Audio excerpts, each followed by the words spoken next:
we are with Don the Dragon Wilson. Don, how are you? I'm doing very good. Nobody's punched me in the head all day. That's a good day. It's been a good day so far. So yeah, tell us about your involvement with Warrior Island. Well, originally they had asked me to be like kind of a coach for the kickboxing, for the striking, because that's what kickboxers do. We don't really grapple. We do the elbows, the knees, the punches, the kicks. But then I think they were asking maybe I could be more of a host for the event. So, you know, anything James wants, I'm aboard, because if it's good for martial arts, which it obviously is, and they've got kind of a profile of bringing in some traditional martial art values, right, and adding some Hollywood entertainment values.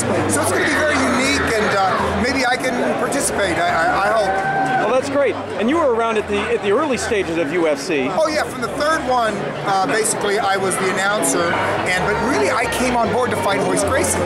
And after yes, that was my deal. We had a handshake. I don't know if everybody knows that. I was agreed to, and I was going to get a percentage of the pay-per-view. But after I announced like several other shows, they said they didn't want to give a percentage. Because they had basically, in those days, 8 people fight for 50,000. So why would they want to give Don the Dragon Wilson 20% of the gross? That's what I wanted. So anyway, that's what happened. The original UFC, that fight fell through. And then Dana offered me a fight with Matt Hughes, which I agreed to. But what happened was, they got Spike TV, and then they didn't need me. They offered me the fight when, you know, in the beginning, every show they had was losing money, you know. Nobody was watching the UFC. Right. Every pay-per-view show, nothing. They had to pay to be on pay-per-view. In other words, they weren't getting enough buys. The Zuffa group. Right. But once they got Spike TV, they became a huge hit. That's what made them. Now they've jumped ship. They went from Spike to Fox, I believe. Right. That's correct. Now Bellator is coming in to fill the gap. And I was at Bellator's event last. 2 weeks ago. And I think they've got a good thing going. I think they'll put on good quality MMA. Yeah. And so there'll be more than one game in town, hopefully. Oh, yeah. Because that's not really a good thing for the sport. What's that? It's not really a good thing for the sport, for there to be one guy picking all the fights. Right. You know, I mean, one organization, I mean.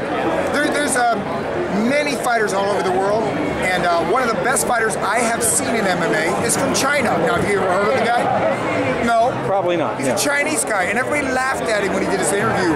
This was for the World Cup of MMA at the Foxwoods last year. The guy said, I do Chinese wrestling, and his opponent said, Shuai Zhao. Well, the guy who he was fighting laughed, said, I've never heard of Chinese wrestling. Laughed at him. That guy was great. Yeah? He was good. Yeah. Tell me his name. I'll look him up. Do not remember. It's Chinese, okay, man. I may look this way, but I'm from the South, Florida. Okay. But no, he was Chinese, and actually he got disqualified for throwing a. The guy wouldn't get. He touched. He was in the middle throwing a knee, and he was on. Okay. Yeah, his hand was down. So he was a grounded opponent. Yes, but he wasn't like he did it on purpose. He was winning the fight. The winner doesn't cheat, right?